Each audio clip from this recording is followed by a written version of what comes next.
تو ہمیں پھر وہاں اندیا دیا گیا کہ اب ہم بڑے ویسل کی طرف جا رہے ہیں، جس طرح یورپ کے ممالک یا P5 دوسرے. لیکن میاں صاحب جیسا ہم نے اس سارے سینیریو میں دیکھا کہ بھارت کی جانب سے جو پہلگام کا ایک ڈرامہ رچایا گیا تھا جس میں 6 لاکھ فوج جو ہے وہ مقبوضہ کشمیر میں تعینات کی گئی ہے، اس کے باوجود اس طرح کا ڈرامہ رچایا گیا اور پورے میڈیا نے خصوصاً ان کے بھی بہت سے سارے تجزیہ کاروں نے بھی یہ سوال اٹھایا کہ یہ کیسے ممکن ہے کہ کوئی 4-5 آدمی جو ہے وہ ہتھیار لے کر ایسی جگہ پر پہنچ جائے اور جا کر لوگوں کو قتل عام کرنا شروع کر دے جہاں پہ 6 لاکھ فوج تعینات ہے. تو پھر یہ اس کا ثبوت آج تک نہیں دے سکا بھارت کے پہلگام واقعے کا اصل ذمہ دار کون تھا اور وہ جو 5-6 دہشت گرد تھے وہ آئے کہاں سے تھے؟ نہیں بالکل آپ نے یہ بات بالکل صحیح، 5-6 لاکھ تو آپ کی ان کی ریگولر فورس ہے، اس کے علاوہ ان کی پیراملٹری فورس ہے وہ بھی تقریباً 3 لاکھ کے قریب ہے. اور پھر یہ ہے کہ ان کے ملٹی لیئر سیکورٹی سسٹم ہے، یعنی کہ ایک اگر کراس کر جائے، اگر کوئی دہشت گرد کہہ لیں جس کو وہ آتنکوادی کہتے ہیں، پھر آگے دوسرا لیئر آف سیکورٹی ہے، پھر تیسرا لیئر آف سیکورٹی ہے، اور پھر وہ جو ایک نقشہ بھی ڈرا کیا گیا تھا جو ہمارے تجزیہ کاروں نے یا جو ملٹری اسٹریٹجی کے ایکسپرٹس ہیں، وہ پتہ چلا تھا کہ بڑا اچھا خاصا فاصلہ ہے، اور وہ فاصلے کو طے کرنے کا جو وقت انہوں نے پیش کیا تھا بھارت نے وہ بھی جھوٹا تھا. دراصل بھارت کو عادت پڑی ہے ماضی میں، بھارت کا آپ کو پتہ ہے انڈین کرونیکلز ایکسپوز ہوئے، سامنے آئے دنیا میں، تو اس میں پتہ چلا کہ بھارت نے جو پروپیگنڈا آفینسو لانچ کیا تھا وہ دنیا میں بڑا بکھرا تھا. تو یہ اس میں ہمیں نہ صرف ملٹری فتوحات ملی ہیں بلکہ بھارت کے پروپیگنڈے کو بھی ہم نے شکست دی ہے کہ ہمارا جو سٹانس شروع سے تھا پہلے دن سے آج تک کہ جی ہم کبھی نہ جاریت کرتے ہیں نہ جاریت کرنے دیتے ہیں، تو وہ پھر جب کہ اور در اندازی کرتے ہیں، تو بھارت کے پروپیگنڈے کو بھی منہ کی کھانی پڑی. اور دنیا میں اب امریکہ جیسا ملک جو ہمارا دوست کم تھا، جو بھارت کا زیادہ بڑا دوست تھا، آپ کو پتہ بھارت کا امریکہ کا سول نیوکلیئر معاہدہ بھی تھا، تو اس نے یعنی معترف ہو کے کہا کہ نہیں کہ پاکستان نے یہ جہاز گرائے، وہ کہ وہ تعداد میں کوئی صدر ٹرمپ آگے پیچھے کر دیتے تھے، لیکن بنیادی طور پہ وہ جو فتح ہمیں حاصل ہوئی اس کی دنیا معترف ہے ثبوتوں کی بنیاد پہ. یہ نہیں کہ پاکستان نے کوئی پروپیگنڈا کر دیا یا ہمارے DGISPR نے کہا جی یہ دیکھیں. اب تو ٹیکنالوجی کا دور ہے، سرویلنس ٹیکنالوجی اتنی زبردست ہے، امیجری ہے دنیا کی ہر جگہ. میاں صاحب جیسے یہ بھی ایک بات سامنے آئی کہ اس پہلگام واقعے کا مقدمہ جو ہے وہ تقریباً 10 سے 15 منٹ کے وقفے کے ساتھ ہی وہ درج کر لیا گیا، جبکہ یہ بھی کہا جاتا ہے کہ وہاں سے جو متعلقہ جو تھانہ ہے اس کا فاصلہ کم از کم 1 سے 1.5 گھنٹے کا تقریباً ہے. تو یہ بھی ایک بڑا ایک جو ہے وہ فلو سامنے آیا ان کی جانب سے کہ اس طرح کا ایک بھونڈا ڈرامہ رچایا گیا جو ساری دنیا نے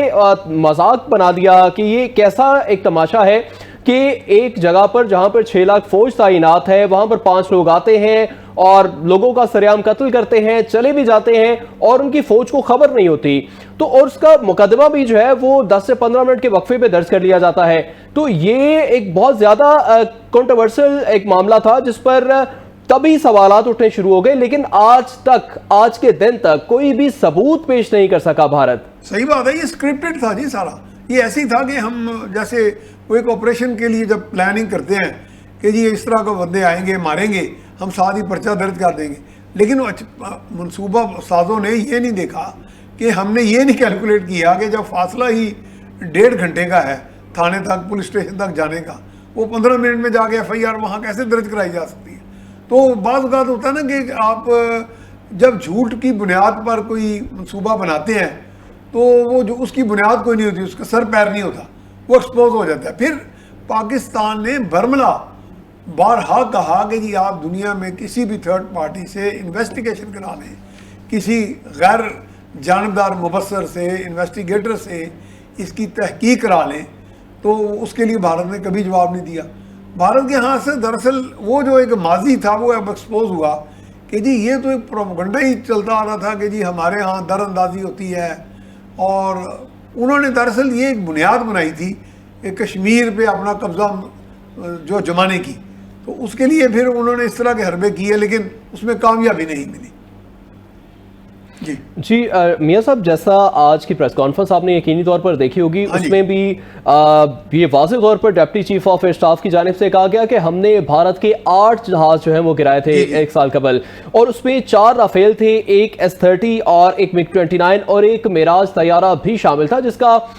بارہا امریکی صدر ڈونلڈ ٹرمپ بھی ذکر کرتے آئے ہیں کہ پاک بھارت جنگ میں 8 طیارے گرائے گئے تھے، اور آج اس بات کی تصدیق بھی کر دی گئی ہے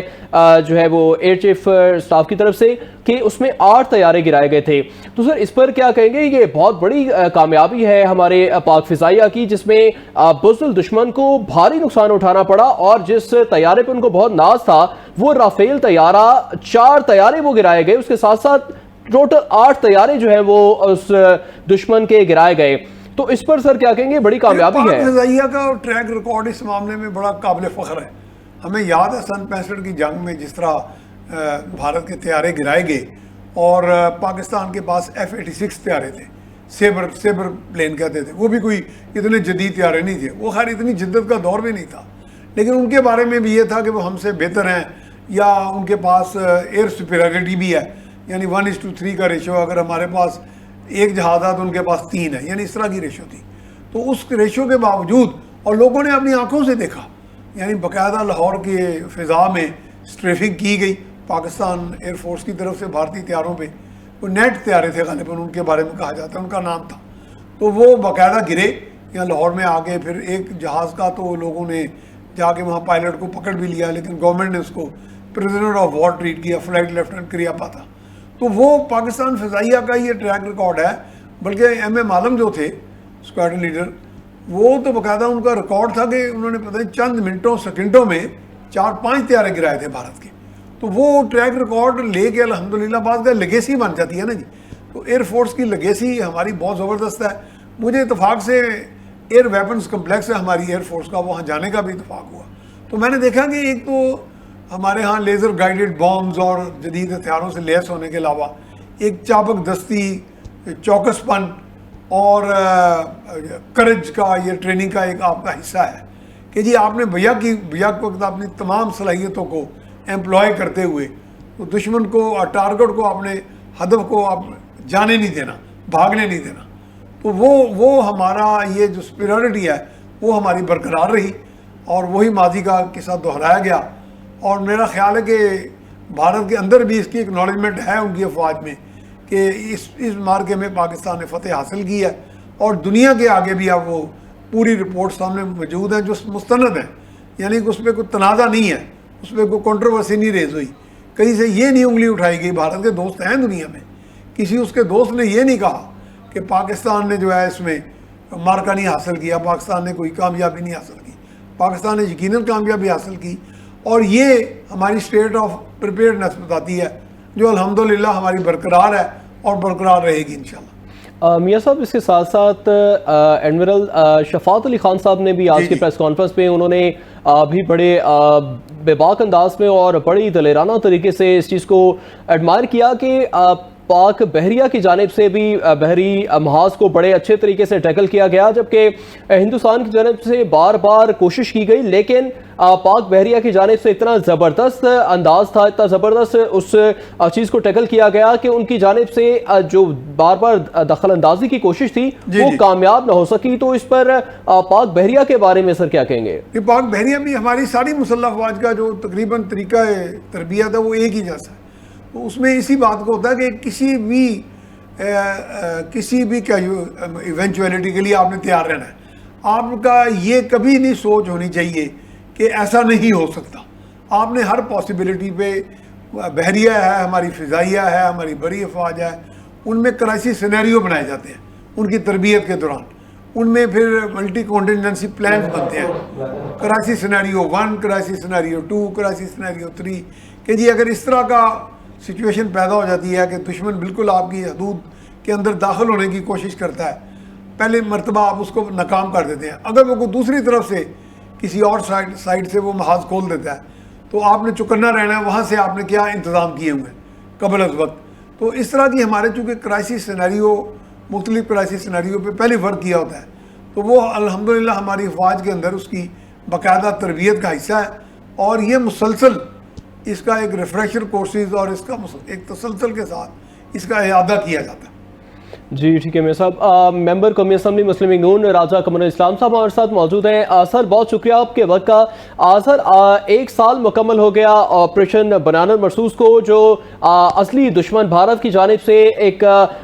بزدلانہ حملہ کیا گیا تھا پاکستان پر، اور پاکستان کی جانب سے اس کا بھرپور جواب دیا گیا اور بہترین کامیابی سمیٹی ہماری حکومت نے، ہماری پاک افواج نے۔ اور سر کیا کہیں گے اس کے بارے میں؟ یہ دیکھیں، یہ ایک پاکستان کی تاریخ کا وہ واقعہ ہے، وہ لمحات ہیں، وہ تاریخی حقیقت ہے کہ جس پہ اب ماہ و سال شاید اثر انداز نہیں ہوں گے، اور یہ ہر گزرتے سال کے ساتھ اس کی اہمیت جو ہے وہ بڑھتی جائے گی۔ اس کی وجہ یہ ہے کہ اس بنیان المرصوص میں اور مارکہ حق کی اس فتح نے پاکستان کو وہ دی ہے ایک دنیا بھر میں پوزیشن اور ریجن میں پوزیشن کہ جس کا شاید ہر گزرتے لمحے، ہر گزرتے دن کے ساتھ، اور اس کا ہم نے حال ہی میں اس کے مظاہرے دیکھے بھی ہیں۔ پھر ایک دوسری بات یہ ہے کہ یہ پہلی دفعہ اس طرح ہوا کہ اپنے سے 5 گنا بڑی طاقت کو بری میدان میں، فضائی میدان میں اور سمندری میدان میں جس طریقے سے، جس طور سے جو ہے وہ ہم نے اس کو شکست سے ہمکنار کیا، یہ تاریخ میں ہمیشہ لکھا جائے گا۔ اور اس کے بعد آپ دیکھیں کہ چوں نہیں ہوئی بھارت کی طرف سے کہ جو ہر لمحہ کسی نہ کسی لمحے کی تلاش میں ہوتا تھا، اور پراکسی وار پہ وہ مجبور ہوا کیونکہ اسے پتا چلا کہ اب میدان جنگ میں ہم مقابلہ نہیں کر سکتے۔ اور یہ تسلسل تھا ایک لمبی محنت کا، مسلح افواج کی پیشہ ورانہ تیاریوں کا، اور پھر اس کی عادت کا کہ جس نے بھرپور جرت کے ساتھ، بھرپور حکمت عملی کے ساتھ، اور جسے کہتے ہیں کہ ایک بر وقت فیصلہ کر کے، ورنہ اس سے پہلے بھی آپ نے دیکھا کہ کچھ چند برس پہلے ایک اسی قسم کا واقعہ ہوا تھا، پہلگام سے پہلے پلوامہ والا۔ تو اس پہ کیا ہوا تھا؟ اس پہ بے بسی کا اظہار کیا گیا تھا۔ ایک وزیر اعظم نے پارلیمنٹ میں کھڑے ہو کے کہا کہ میرا کوئی فون نہیں اٹھاتا، میں کیا کروں، حملہ کر دوں، کیا کروں؟ تو پھر اس آج کی قیادت نے، چیف آف ڈیفنس فورسز ہمارے فیلڈ مارشل بالخصوص، اور ہماری بری، اپنا بحری اور فضائی افواج کی قیادت نے وہ فیصلہ کیا اس لمحے میں کہ نہ صرف حملہ کیا بلکہ دھول بھی چٹائی۔ تو یہ اس کسی حوالے سے دیکھا جائے، یعنی ملٹری اسٹریٹجی کے حوالے سے، دنیا کی جنگی تاریخوں کے حوالے سے، تو اس واقعے کا کوئی تقابل نہیں ہے۔ اور یہ صرف ہم نہیں کہہ رہے، یہ دنیا بھر میں جو اسٹریٹجسٹ ہیں، جو جنگی سائنسز کے ماہرین ہیں، تو یہ تو سلیبس تبدیل کر دی ہے، تو باقی چیزیں تو انشاءاللہ وقت کے ساتھ ساتھ نتر کے سامنے آئیں گی۔ جی ٹھیک ہے میاں صاحب، آپ نے شاید دیکھا ہو کہ جے شنکر کی جانب سے بھی اس بات کو تسلیم کیا گیا کہ یہ امید نہیں کی جا رہی تھی کہ پاکستان اس طرح سے ریٹیلیٹ کرے گا اور اس طرح سے بھرپور جواب دے گا، اور پھر جب پاکستان نے جواب دیا تو بھارت بوکھلاہٹ کا شکار ہو گیا اور وہ اس کا رد عمل بھی نہ دینے کے قابل رہا۔ تو اس پر آپ کیا سمجھتے ہیں کہ کیا بھارت کو کیا لگ رہا تھا کہ وہ حملہ کریں گے اور پاک فوج آگے سے ریٹیلیٹ نہیں کرے گی؟ دیکھیں، ایک تو کچھ جرنیلوں نے بھی ان کے ایک نقشہ اس طرح کا کھینچا ہوا تھا پرائم منسٹر کے آگے یا فیصلہ سازوں کے آگے،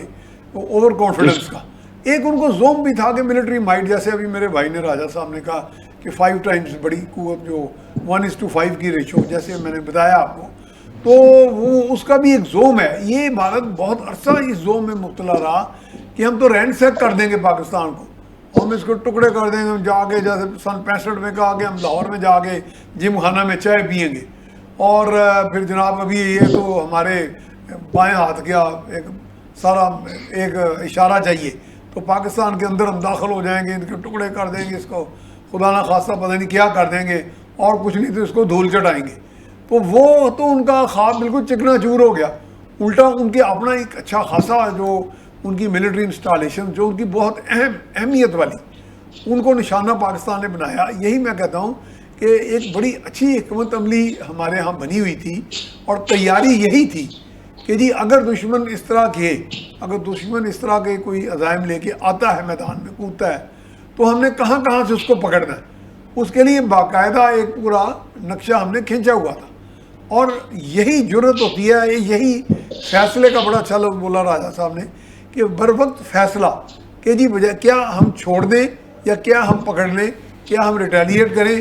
اور قسمت کریں, اور ریٹیلیشن کا کیا موڈ ہو, اور آپس میں کتنی کوہیزونیس ہو تمام افواج کی. تو وہی ہوا کہ وہ کوارڈینیشن اتنی زبردست تھی کہ بر وقت جہاں جہاں کو نقشے کھینچے ہوئے تھے ہم نے وہاں ہم نے ہٹ کیا, اور وہ کبھی سوچ بھی نہیں سکتے تھے کہ یہ ہوگا. تو یہ کافی آنے والے وقت کے لیے بھی کہ اگر وہ بہت زیادہ کوتاہ اندیشی کا مظاہرہ نہ کریں تو یہ آنے والے وقتوں کے لیے بھی میرا خیال ان کے لیے بہت بڑا ایک سگنل ہے, ایک بہت بڑی وارننگ ہے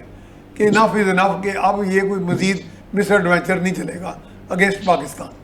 جی ٹھیک ہے. راجہ صاحب, وزیر داخلہ محسن نقوی کی جانب سے آج پریس کانفرنس کی گئی اور اس میں انہوں نے بتایا کہ اس تمام آپریشن میں فیلڈ مارشل سید عاصم منیر جو ہیں وہ وزیر اعظم سے مسلسل رابطے میں رہے اور تمام صورتحال سے آگاہ کرتے رہے اور رہنمائی بھی حاصل کرتے رہے, اور اس بہترین کمبینیشن کے نتیجے میں ہم نے دیکھا کہ نہ صرف دشمن کو شکست ہوئی بلکہ ہم نے ان کا بھاری جانی اور مالی نقصان بھی کیا. تو اپنی اس بہترین قیادت اور اس کے ساتھ ساتھ پاک افواج کے اس بہترین کمبینیشن کے بارے میں کیا کہیں گے؟ دیکھیں, یہ میوچول انڈرسٹینڈنگ جو ہوتی ہے قیادت کی, سویلین قیادت کی اور ہماری عسکری قیادت کی, یہ اس پوری یعنی ایپیسوڈ کا ایک جسے کہتے ہیں کہ وہ ہے ایک جیم ہے کہ جس کی بنیاد پر یہ ہوئی. یعنی آپ نے اس وقت بھی سنا ہوگا کہ پرائم منسٹر ارلی مارننگ فجر سے پہلے سوئمنگ پول میں تھے اور یہ اطلاع ملی اور پھر یہ ہوا. تو اس کا کیا ہوا کہ یہ ہما وقت ہماری جو فی الخصوص عسکری قیادت تھی فیلڈ میں, یہ شاید پتہ نہیں کتنی راتیں یہ لگاتار جاگے, کیونکہ ہر لمحہ اس میں تو ایک فریکشن آف اے سیکنڈ میں فیصلے ہونے تھے, اور فیصلے ہوئے اور ان فیصلوں نے بتایا, جیسا میرے بھائی نے ابھی کہا کہ ایک زوم موجود تھا بھارت کے پاس کہ ہم 5 گنا ہیں. تو یہ زوم یک طرفہ نہیں تھا, دوسری طرف اسی مفہوم کا ایک خدشہ بھی موجود تھا. یعنی یہی مسلح افواج تھیں, لیکن جو قیادت کا فرق ہوتا ہے وہ بڑا امپورٹنٹ ہوتا ہے کہ دوسری طرف کیا تھا, اس طرف بھی ایک خدشہ موجود تھا ہمارے سو کالڈ بہت سے ایسے لوگ کہ جو عموماً دانستگی میں یا نادانستگی میں دشمن کے موقف کو, ہمارے مخالفین کے موقف کو پروموٹ کرتے ہیں, پروپیگیٹ کرتے ہیں. ان صفوں میں یہ بات موجود تھی کہ خدا نہ خواستہ پتہ نہیں کیا ہو جائے گا, خدا نہ خواستہ اتنی بڑی طاقت ہے, انڈین ایئر فورس ہے. تو یہ جو مروبیت کا تاثر تھا یہ ایک بہت امپورٹنٹ چیز تھی, اس کو توڑنا اور پھر اس طریقے سے توڑنا کہ آج آپ بھارت کے اپنے میڈیا کو دیکھ لیں, ان کے اپنے جنرلز کو دیکھ لیں کہ کس طریقے سے وہ جو ہے اس معاملے پہ کمنٹ کر رہے ہیں, اپنی ناکامیوں کا اعتراف کر رہے ہیں.